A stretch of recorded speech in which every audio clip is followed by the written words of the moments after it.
All right. Wow, that chapter took me a while. Chapter 28, where at the very end there, Michael indeed made his way to the clergyman, Mr. Bell, and finds out that yes, his brother is alive, that Fanny is with them, and that they're in Europe.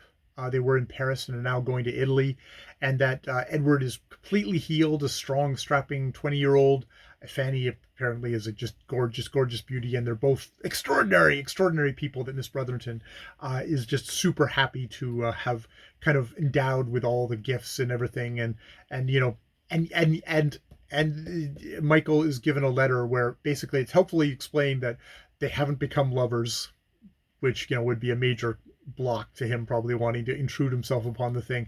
Indeed, they think of each other as brother and sister, and a great sadness comes over Edward because he keeps on thinking about Michael. And so there's a definite thing of like if he intrudes back because he's before reading the letter he's like, oh, I don't want to intrude myself in their lives. They're so happy now, but it's like no, they've still got that fatal sadness, both of them, that is because of that. And indeed, Fanny doesn't seem to be interested in anybody else, no matter other people. Other, I'm assuming dudes are interested in her. I have to assume dudes for this kind of a context. Right there. This kind of a context. That here, have your bone.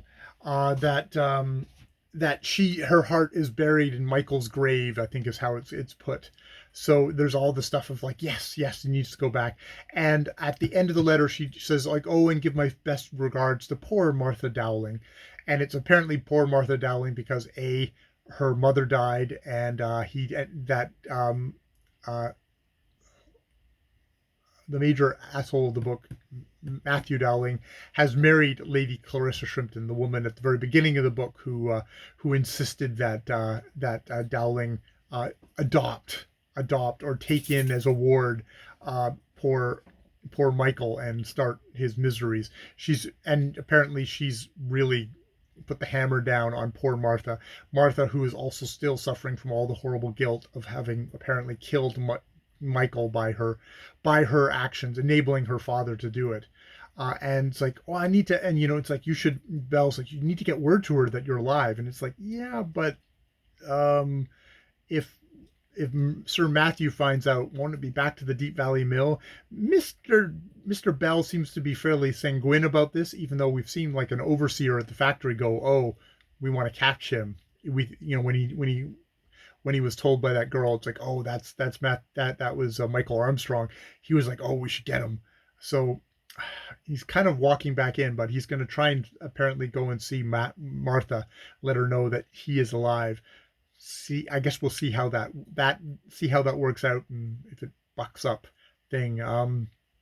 Yeah, yeah. So it's very effective stuff. It really dripping with lots of kind of very much kind of earnest Victorian Christianity, which it's a different time and much more religious people. I'm not a religious person, so I gotta kind of prevent myself from being some asshole atheist who rolls my eyes at this. Um, though you do see how the religion is a way of sort of softening what might be more radical thoughts about stuff. Um, you know, the Fanny is like, Fanny as the female has turned Michael to God and all that.